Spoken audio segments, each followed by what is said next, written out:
If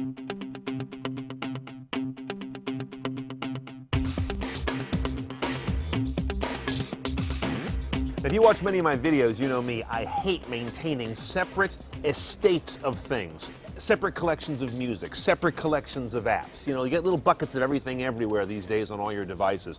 That's where MirrorLink technology may offer some relief. This used to be called terminal mode. At Nokia Technology, it's now become part of a large consortium of companies that want to basically do this. Let you take what's on your smartphone, let that be the hub of what happens in your car, and use the display of your head unit and the amplification, maybe the radio, to just sort of serve the phone. Let me show you what I mean by that. So here I am with a Nokia Lumia, and I take a USB cable that goes into this Sony head unit, which we're using for demonstration. As you can see, when I do that, it wakes up and says, aha, I'm connected to a MirrorLink technology-enabled head unit. It's now going to establish a connection over this cable.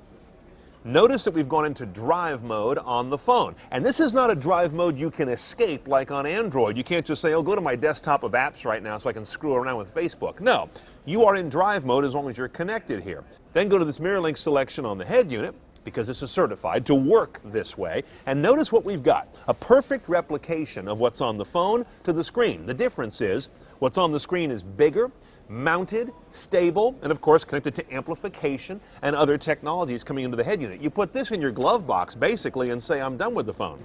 You can make your calls here. It's nice and big. It's an easy readout.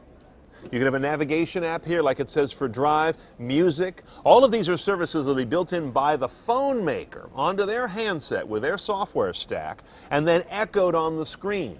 It's not a very complimentary term, but basically this becomes a dumb display. And all the processing, the app load, and all of that is on the phone.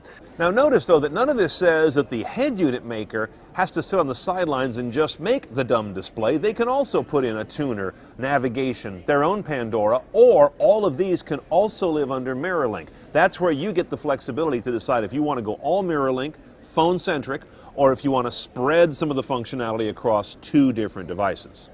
Now the roadmap on this is that the MirrorLink people in 2013 want to get app developers on board. I'm not showing you a lot of apps right here, kind of just a few basics. They want to get the app developers on board sometime around Mobile World Congress in 2013. And then the other thing I'm waiting for is when can they get an OEM supplier to the automakers to build this technology into a vehicle that comes off the factory floor. Because the aftermarket is not where the action is anymore. This has got to become something installed within factory cars. They're also talking about that taking root in 2013. So the big idea here is manage your phone, your media, your apps, your settings, your preferences, all of that here, and not have to duplicate, replicate, or recreate that on what's built into your dash. You still have the choice of doing that, but you have the choice of also simplifying.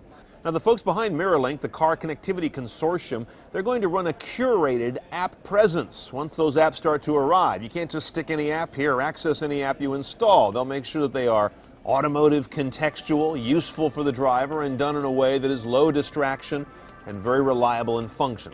I like the idea. We'll be watching it in 2013, see how the potential develops.